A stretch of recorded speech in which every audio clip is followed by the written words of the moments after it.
मुळात हे आमचं आंदोलन नव्हे, तर आमची शासनाकडे मागणी आहे की ठाणे आणि पालघर जिल्ह्यामध्ये मोठ्या प्रमाणामध्ये गरीब, गरजू, आदिवासी, आदिम कातकरी, महिला मजूर म्हणून काम करतात.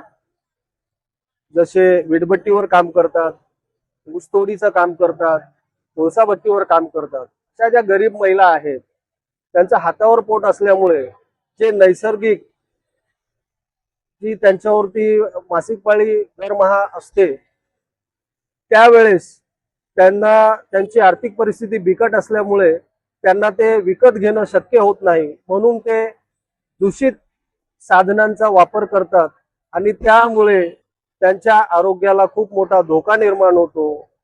बालके कुपोषित जन्माला येतात. म्हणजे हे जीवनाशी अत्यंत महत्वाचा प्रश्न आहे.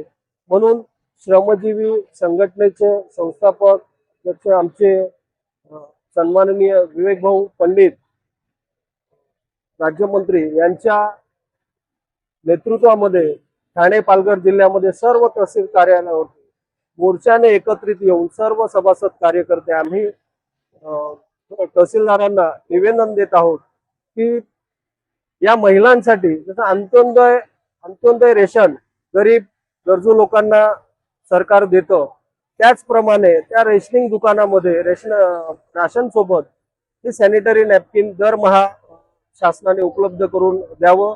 त्यामुळे त्या महिलांचा, त्या बालकांचा जीव वाचेल, असा यामागचा उद्दिष्ट आहे. ही आमची मागणी.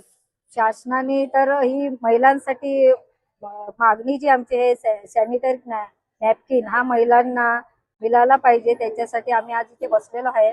तर ज्या महिला मजुरी करतात त्यांना ते सॅनिटरी नॅपकिन घेणं योग्य नसते, तर ते म्हणजे महिला त्या टायमाला म्हणजे दर महिन्याला पाळी येते, मासिक पाळी येते, तर ती 7 दिवस म्हणजे ती महिला 7 दिवस काय वापरायचं, तर ती अधिक गरीब म्हणजे गरीब परिस्थिती असल्यामुळे ती कपड्याचा वापर करते. त्या कपड्याच्या वापरामुळे तिच्या शरीराला इन्फेक्शन होते, पण ते तिला ज्या टायमाला तिला ते यूज करता येते ते साधन ती त्या दिवशी वापरते 7 दिवसामध्ये, तर ते पुढे जाऊन तिच्या शरीराला म्हणजे वेगवेगळे रोग त्याच्यामुळे उद्भवतात आणि त्याच्यामुळे तिच्या बालाला ते भोगावे लागतात आणि तिला सुद्धा भोगावे लागतात.